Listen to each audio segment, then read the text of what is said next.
Storytelling is one of the most powerful tools that you can use. And very often, storytelling is used as a way to provide evidence. Everybody say evidence. Evidence. Now, there's something that I learned not too long ago in Toastmasters, right? So whenever we want to make whether it's a stage presentation or sales presentation, whenever we make a point, we often give a reason, right? Which is like, for example, I want you to, I know but nothing against people who smoke here, but let's just give an example, okay? Let's say, I want you to stop smoking because it's bad for health, right? For many of us, we stop at just giving a reason, but we don't go ahead to give an evidence, okay? So the next one is evidence. So you can give statistics, okay? You can give research, or you could tell a story. Now, my personal favorite is storytelling. Why? Because when you give stats and you give research, numbers are like facts and figures. It engages the logic. So logic will always say, it better be the best, better be the cheapest. If not, don't talk to me. Stories, however, engages the emotion. So when emotion, there is an emotional equity that happens there, and the good thing about emotion is you're able to outweigh the value, emotional value, towards the price that somebody is paying for. Okay? So that's what we want to talk about. And over here, this guy named Rob Walker, he wanted to prove how powerful storytelling is. Okay? So he bought this horse's head for 99 cents from eBay. I want to see a show of hands in this room. If I give you this horse's head for free, how many of you want it? All right, okay, so this makes a very good example because it's a horse that none of us wants, okay? Now, he got a storyteller to write a story behind the horse's head and he put it back out on eBay, okay? And guess what? He managed to sell it at a higher price. For those of you who know, don't have to say, right? For those of you who have never heard this before, how many of you think that he managed to sell it for $10? More or less? More? Okay. $20. $30. More? $40. More or less? Wow. Okay. Yes, it's true. He managed to sell it for $62.95. That is a 6,200% appreciation in its original value. Now, did the horse's head change? What changed? There is a story attached to it. Okay? This is also known as value distortion. Everybody say value distortion. Value distortion. So, Bumblebee. Everybody's familiar with Bumblebee, right? Now, Bumblebee is he made of like tin. Like he's like a normal robot, right? But what makes Bumblebee so enduring? Because of the story, right? Many of us love Bumblebee because of its story, right? Many of us love Ninja Turtles more than a therapy in a house, right? Because Ninja Turtles has a story behind it. Okay?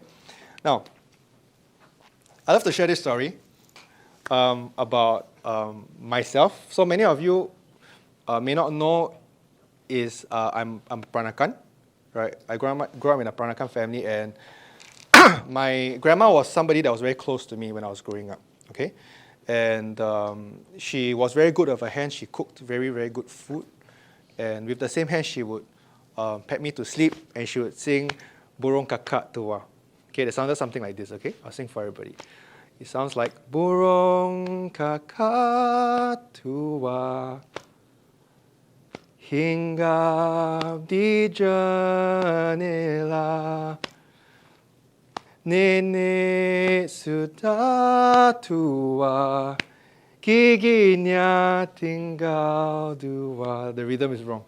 Lecup, lecup, lecup ulala, lecup, lecup, lecup ulala, lecup, lecup, lecup ulala, burung kakak tua. And by the time she's done singing, I'll be sound asleep. Like many of you feel like doing right now. But don't, okay? I thought I can enjoy this like love for my grandma for the rest of my life, right? And unfortunately, one day we discovered that she had overcooked her dish. Now, my grandma's a very good cook. So for those of you who even cook eggs regularly, right? Just eggs alone, do you think you will overburn your eggs? No. But my grandmother's cooking pot was constantly overburnt, right? Now, we didn't think about it, very much about it, because we attribute it to old age. However, what led after that was we received a phone call from our neighbors saying that they saw my grandma at the void deck, didn't know how to come back home, right? She seems confused. And that same week alone, we brought her to see the doctor, and we discovered that she had dementia.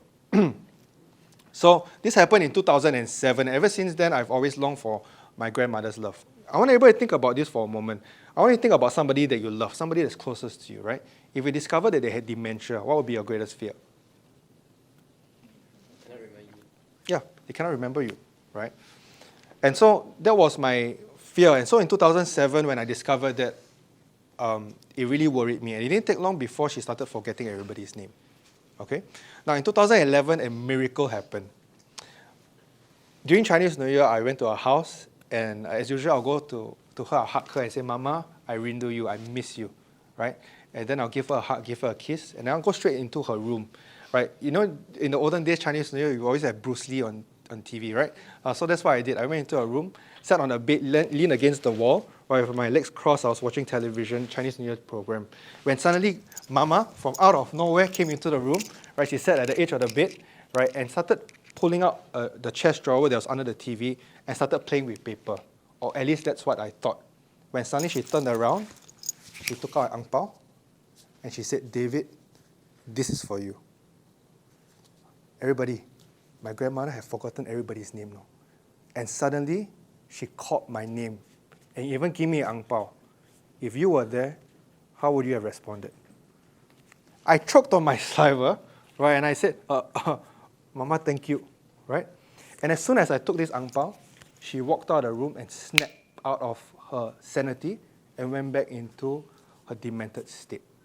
Right? When I opened the ang pao, I saw that there was money inside, which tells me that this action was intentionally done. What I really loved about it was that there was only a window of 10 seconds at that point in time, right? And she used it to love her favorite grandson. Now, I want to ask everybody here, okay, maybe in this group, this side of the group over here. If you gave me $10,000, do you think I'll exchange this for $10,000? Okay, how about the middle group here? If you gave me $100,000, do you think I'll give you $100,000?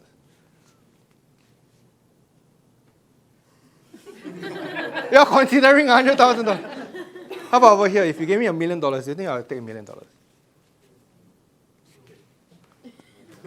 What do you think? Depends on how much. $1 million I'll take, okay? $1 million I'll take. My grandmother will understand. But here's the thing, all right? In most cases, when I present this, right, the crowd will often say that even $1 million,